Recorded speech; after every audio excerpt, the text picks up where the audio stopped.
Welcome to Untold Stories, migration threads that connect Dudley's diverse community. My name's TJ, and in this series we'll be exploring the powerful stories, memories, and legacies of the Afro Caribbean community here in Dudley. From the journeys of those who came to Britain as part of the Windrush generation, to the voices of their children who continue to shape the community today. Each episode we will be exploring and sitting down with community members who've lived through change, challenge, and triumph, hearing first-hand experiences about migration, belonging, and contributions to life here in Dudley. To begin our first episode, we're joined by a second-generation Afro Caribbean man whose parents were Windrush migrants. He's a husband, a father, and a respected pastor right here in the town of Dudley. So let's dive in. This is Untold Stories, and here is our conversation with Pastor Michael Da Costa. Good to have you. So before we jump into questions and stuff, tell us, for the audience viewers that don't know you, a little bit about yourself before we get into the specifics of the podcast. Okay. Michael Da Costa, born 1968, July, in London. My parents were both of Jamaican and Guyanese descent. Okay. And they came over when they were 17, 18, 19 respectively. So majority of my life I grew up in London until about 30 years ago when I came to the Midlands and settled in Birmingham and now Dudley. Okay. So we're going to get into all of that summary more with these questions. So to kick us off, I guess we can just a good place to start. Can you share your journey from your home, I guess, in London to coming up to Dudley, and what motivated you to move there from London to Dudley? I think my journey started in London, born in London, to, as I say, parents who were challenged in an environment that was quite hostile to them. They came over on invitations to work in the UK. My mother as a nurse, recruited from Guyana, and my father as a carpenter and a tradesman from Jamaica. So they came over with their view of looking for work. And for as long as I can remember, they held down 2 jobs each for many, many years. And so my childhood, growing up in London, school, college, education in London, work in London, my working career, and then I came to Birmingham for a completely other reason, but it was work related, but there's another reason to that. Okay. I then settled here, 1993. Yeah. Okay. The rest is history. So you mentioned that your parents were working 2 jobs each. Well, from the communities that you were around, other children of migrants and migrants that you knew, was that the norm for them having to work 2 jobs? Absolutely, because the pay was very low. The standard of living was quite high. In order to make your ends meet, you had to do what you had to do. My mum had a cleaning job and then also a job as a nurse. My dad was a bus driver, or he worked for Ford, so he was a motor mechanic first, and then tradesman outside of that, so building work, construction, carpentry. And so so they did what they had to do in order to feed those 4 of us children. Just one follow-up to that, and then we'll go on to our next question. One of the first things you said were that they were invited through tickets and recruitments from their home countries to come to the UK, but then they arrived and had to work 2 jobs. Was that because, did the invitation not match what they were expecting? I think the stories that I heard my parents say were the invitations were the glamorous promotions that the colonies were displaying. Come to the UK, there were jobs as nurses, which was my mum's case, and she came on that invitation and came to Liverpool, and then started as a training nurse in Liverpool with a couple of her friends that came with her, and my dad the same. Promised a lot of work, different fields. When he came, he ended up working in a factory for Ford Motor Company as an assembly worker. So it wasn't all that it was painted out to be. Okay. So they realised very quickly that you just had to do what you had to do in order to, because there were no free handouts. Okay. Yeah, and that was the same for, again, most people that you knew. Yeah. Most of the family that I grew with, uncles, aunts, who, one generation, so one brother, for example, like my dad, who was the eldest of all of his siblings, he came, and then shortly after, within a year or 2 years, he sent for his sister, my aunt, and so what quickly happened was that the families then began to grow over the years, and this close-knit community of families, of migrants, began to stay together. So the house that I grew up in, although for most of my life I remember it as this, we were in this big house, but there were years when I remember there was like 7 families living in this one house. Okay. And ironically, it was like I was at my dad's funeral recently, and I saw a lady, and I looked and I said, I know this lady, and she was just like, do you remember me? And I'm 50 years ago. And she was the lady that used to live in the house, her and her husband. Okay. And I was actually born in her house. Yes. It was so crazy. So, All connected. yeah, there was a Okay. very, very, very strong sense of, as a community, we've got to make this work. Band together, Band together, live together, share together. When we then are able to, each one then went and then eventually kind of found That's interesting, because we'll dive more into that throughout the conversation. A good place to pick up from there, to kind of turn back a bit. What was it like growing up with immigrants as parents? You've just explained how they were promised certain things coming over. They have their culture and traditions from their own countries. Yeah. How was that? It was. There are many, many happy, fun moments. Yes. But that's because as a child, you'll make the best of it. Yes. But there were many hard moments. The arguments that you hear in the room next door because you don't have enough money to pay the bills. The conversations that you hear about how they were treated at work when another worker colleague of a different race and colour, namely British, was treated better. One conversation I remember was when my dad was talking about how one of the other bus drivers was able to get a promotion or a step up, but he'd been serving longer than this guy. He did more routes. He knew more routes than this, and it was just like, and there's this conversation about how unfairly they were treated. So growing up in that kind of environment. It was, as a second generation, you always, we got it easy. Yeah. Because if I was to be told you've got to go on a ship at 17 and make a life for yourself and try and send back some money as well to help the family back at home. At 18, was I mentally prepared for that? Yeah. No, I don't think so. Yeah. But they had to be. Yeah. So whatever our perspective as second generation and even third generation is nothing compared to their story when they start to talk. Okay. It's a different thing.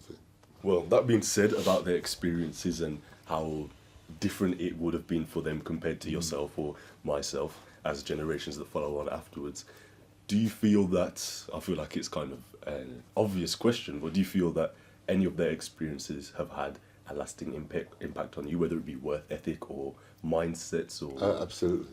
Yeah. So many. Yeah. My love for fashion and my love for a certain particular dress sense came because of them. Yes. Because they came suited and booted. Yes, as you see on They came smart, shirt, ties, suits. It was like they were coming to prove that they had something to offer, and it was a statement. Whilst today we don't sort of focus on things like that, but in their generation, it was a statement. So dress. I remember my granddad coming every Saturday morning, looking out of the house down the street to see if he's coming, because he would turn up at 12 o'clock. That was another thing about that generation. They knew time. They were Okay. disciplined. If you had to be somewhere at a certain time, they would be there at a certain time. So that was instilled in us. The dress, the love for representing themselves well. Yes. And so we would look out, the granddad's coming, it's 5 to 12, look down the road, here he'd be coming, trilby hat, jacket, shirt. You know, this is a Saturday afternoon. You know, you don't have Everyday to dress attire like that. for those you know, guys. hush puppies, that's what I was just like, wow. Yeah.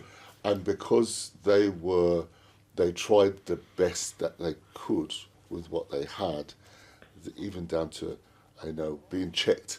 Did you do your homework? What's your handwriting like? Are you doing? There were certain things that they instilled because they had to. Yes. That if till today, those things are Okay. strong memories. So that was their, I guess you can say, almost pride of knowing what they're worth to come over and not allow Yeah, things you couldn't to shake them. whether they were from Guyana, whether they were from Jamaica, whether they were from Antigua, whether they were from Saint Lucia, and any of the Caribbean islands. What you couldn't take away from them was they knew their worth. Yes. There was a strong sense of I am a Jamaican, or I am a Barbadian, and I am and so what you saw as we grew up in the 60s, 70s, 70s, early 80s, is strong communities with strong identities. Okay. And that then later echoed into things that you might think are commercial. Notting Hill Carnival. Notting Hill Carnival was not a party. It was birthed out of migrants wanting to have something to celebrate their diversity. And their traditions and their music and their love and all of that. Okay. So that being said, you've kind of segued perfectly for the next talking point, and that was about how it was growing up. Were you guys kind of keeping to yourselves, this is my community, these are my people, I'll stick with them? Or did you find in your case it was more of a mixed environment, integrating with the British culture and people? I do think growing up in London is different to growing up in communities outside of London. In London, the community is diverse. So we grew up with neighbours that were white, that were Greek, that were Iranian, that were Irish. We grew up. There was no apparent. I'm talking about my generation. Yes, of course. My parents had to break some of that and make friends and relate.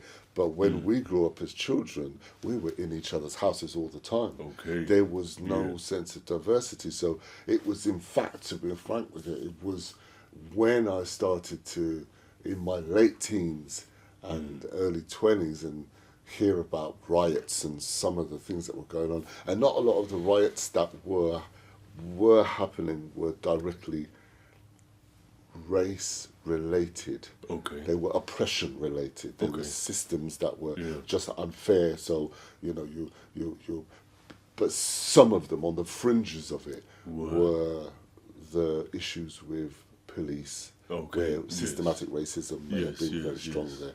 One of our family members, Cynthia Jarrett, her death was the spark of the Tottenham riots. Okay. That happened. Yes. Wow. And that was police related, but also related to drug issues that were going on in the community. And, so our schools were very integrated. It was, I can't say, when I got older, I began to realise racism is real. Prejudice is real. There's discrimination is real. But some of my friends, they may say something different. Okay. Interesting. So, if I'm understanding correctly, at least for yourselves, growing up after your parents kind of like paved the way, some of the main issues were more so working class struggles that everybody was dealing with. So then the racial issues were kind of a secondary or a follow-on after that, but not the main issues for yourselves at the time. Yeah, and I think you can't ever dilute what the Windrush generation went through. You know, when you hear of the stories, and I know of the stories of you know, no blacks, Yeah. no Irish, no dogs. When you hear of the stories of being turned away from jobs because, you know, your name is Thomas Jefferson, for example. Yeah. And then you get to the interview and they find out that you're black and not white. Yeah. And then those things are very real. And those issues are, you know, there is a right for the Windrush generation and the descendants of the Windrush generation to always remember this, because it can't be lost. Yeah. Because it's because of that persecution and those trials that they had to fight for what we now can inherit. Yeah. You know, a lot of stuff that we are now as a second, third generation are having, our parents worked for it. Yeah, very, very true, very true. So that being said, in terms of personal racial struggles and things that you may have had to have encountered, have you found that, in fact, struggles in general, have you often found maybe when you were in London or now that you're up in Dudley, that you've still encountered those things in a obvious way, or do you feel like it's kind of been a bit more subtle as the years have gone on? I think it's different. There is that you can't have. It's not one. What's the statement? One thing fits all. Yeah. It's every individual of African Caribbean descent are faced with an obstacle before they get into it. Yeah. Then there's your own personal choice. Then there's your own personal handling of trauma and what that did for you as to how you are now, as to how you then act. And I don't ever want to excuse the silent narrative or the oppressive narrative or the racial narrative. One perfect example that just come back to me was when I first came to Birmingham, and I had left one job and I took on a job as a quality improvement assessor for a training company. It was very short-lived, but I had to come to an area which I'd never known about and never ever been to. And I, at the time, came to Birmingham, and I was then sent to this area, which was not too far from here. In fact, it's probably a stone's throw from here, called King's Winford. Yes, and I went into this factory, and I was assessing the workers. That was the first resistance I saw. Here's this young black guy suited, and who's coming in to try and assess these guys were in their working environment. Many of them have been working there for 30 years, and I'm here. I don't know what they thought. Who's this upstart coming to tell me that I've done something or whatever? And I remember sitting in the canteen writing up the notes, and I distinctly remember it was June, and it was Wimbledon tennis match was on, and there was a black American tennis player who was in the finals of it, and he won that particular year. Nice. And all of the workers were watching this match, and there was all of the comments and the derogative statements, and the N word was being used, and kind of even play tennis. How was it that? And it was all of this, and then I heard one person go, "Michael's there," shh. And they turned round, and one of them went, "Oh, you're all right, Michael. You're not even black, are you?" So there was this colorism that goes on, which tries to water down the extent of race, because they assume maybe you're mixed heritage, so you can side with their idiocracy. Not the case at all. So, and I think that was one of the wake-up calls I had when I came. I mean, this was 1994, 95. So not too long ago. Not that long ago, where you realise, oh gosh, it can still be blatant. It's right here, rife. So, So that kind of leads on perfectly to the next question. We've kind of answered it, so we'll touch on it a little bit, but if it's a different answer, then we'll get into that as well. But the question is, what were some of the biggest challenges you faced when you arrived in Dudley, or I guess as you clarified, more so Birmingham area when you moved from London, and how did the community support you, if any support? That's a good question, because I think if I backtrack a bit, London, as I grew up as a young child, very close-knit family, Yeah. big support mechanisms in Yeah. place, lots of family gatherings, family meetings, Yeah. family outings, family Yeah. trips. But what there was also was loads of youth clubs. Yes. Yeah. Yeah. So there was, and the youth club were used for christenings and birthdays and parties. And Yeah. so community-wise, there was loads of things that were going on, and those members of the community were accessing them as well, whether Yeah. they're white, whether Yeah. they're Asian, whether they're Chinese, etc. So in London there was a more apparent feeling of engagement and diversity, Yeah. more inclusion. Whereas when I came to Birmingham, even though I was much older, it is a very different city. It's at a different pace. Yeah. London is very fast, everything goes. But coming to Birmingham, the first distinctive difference. And when I came and I settled in the heart of Smallbrook, which is a predominantly Asian area, Sparkbrook. Yes. Sparkbrook, Okay. Yes. Yes. which yes. are predominantly, it's the Asian belt of Birmingham. Okay. All of the restaurants, fabulous restaurants, all of the food. And Great so food. when I came into that community, Yeah. you're not coming into a different community, you're coming Yeah. into a ethnic community. Yes. Yeah. So people were very friendly, very hospitable, Welcoming. very welcoming. Yeah, So yeah, it was very much, and that's where I kind of thought, oh, okay, this isn't too bad. Yeah. The transition when I met your mum was she was from Dudley, and when I came to Dudley, I knew instantly that this is different. Yeah. There was more segregation. There was more distinction between there's a black community over there and there's a white community over there, and then working with certain people and hearing, and certain people that are much older, so Yeah. they would be kind of like, not the Windrush generation, but just below that, but the white counterparts, for example. yeah, yeah. And this isn't about racism. I don't want it to Yeah, just sound yeah, like it's no, about yeah, racism, yeah. but Of course. it's about people's concepts and mindsets about other people that now they think are different. to them. Different. Okay. And there was one particular person that I worked with, and his language concerning people was just so strange that it wouldn't be a person.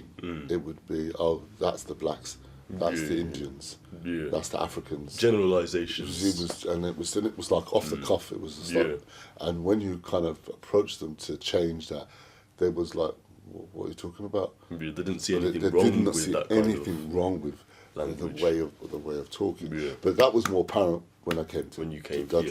here. Okay. And what I found in Dudley was there was still small pockets of community engagement or community. Small pockets, but not very many. Yeah. You saw, and I think because obviously it's a much smaller town Yeah. than Birmingham, and even smaller obviously than Than Birmingham and London. London. Yeah. And so everybody kind of knew everybody. Yeah, or yeah, yeah. every family Yeah. knew of someone from that family because it was, but there still didn't seem as much Okay. things going on. Going on. You Okay. kind of had to find your own way. Okay.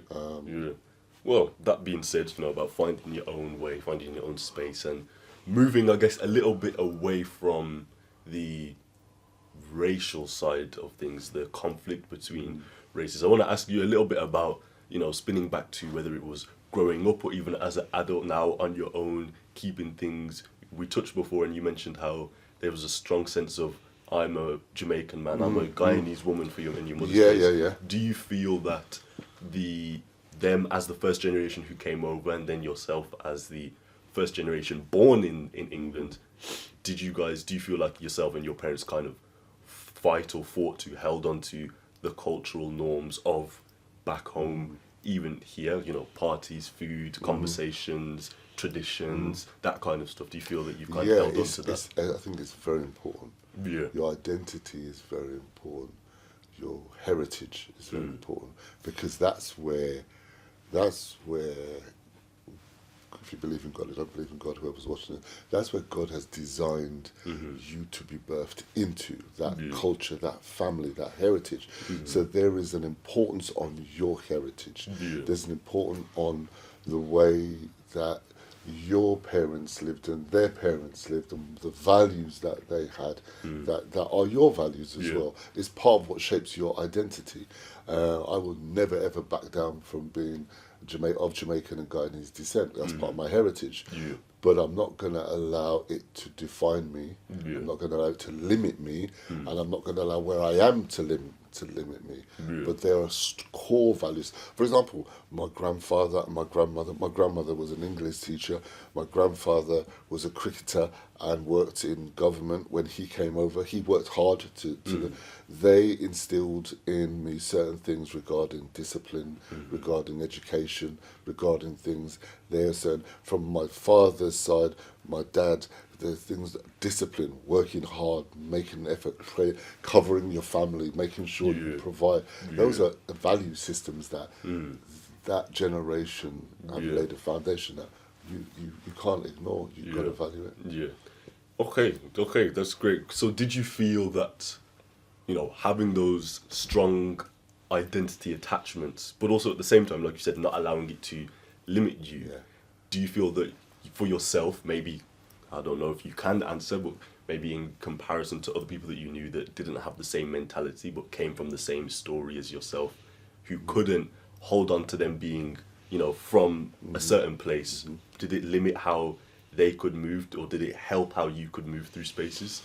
Yeah, and I think it's very important. And what I like about what you're doing is that you're having different people coming to give their account, because there is not one way. Of course, There is not one perspective. And I grew up with people that didn't necessarily have those stronger values that could embed within them to hold them. There were some that felt very, very oppressed and very, very restricted, and didn't have certain value systems, and so their value systems were more, well, I'm going to aggressively confront this thing because so they chose that method. There were others that wanted to hold on to certain aspects of cultural identity, and they held on to that, and that, so there are very different expressions. I guess it's all part of the bigger picture of the impact of the Windrush generation. Because when you come to a country that's not your country, everything's different. The food's different, the weather's different, the clothes is different, the hostility, all of that, and then you have to make a life, and you work so hard, and your children see that, and then things happen which you see your parents robbed of what is their rights. For example, nobody really knew about having wills. Really? So you have a will to some parents. Windrush generation didn't have wills when they died. Then there was a lot of confusion around their properties, and it wasn't. If you didn't, government took those properties, and so their children were then left. There's a whole other side of this that when you talk to somebody who has had harsh, hard experiences. I was only yesterday, I was talking to someone, day before, I was talking to someone who said, and their father just recently, literally passed away in the last few days, and they said their father only recently got their papers sorted out, Windrush generation. Wow. So and he passed away at 80. So kind of just got it sorted. Just got it sorted.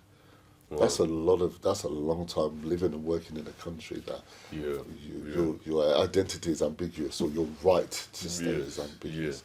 So there's Okay. Let's move on. Another talking point now. What cultural differences? Okay, so it stems on nicely. What cultural differences became more apparent to you? You already explained how you were raised in a very multicultural environment, but I guess when you're, like I said, going to friends' houses and stuff, you notice that, oh, we don't do that kind of stuff in my house, or you guys do stuff, that kind of thing. Because I feel like anybody can relate to that, but in this context, what were some of the differences you noticed? Yeah, I'm not sure how much license I have to speak. But there's so many. There's so many.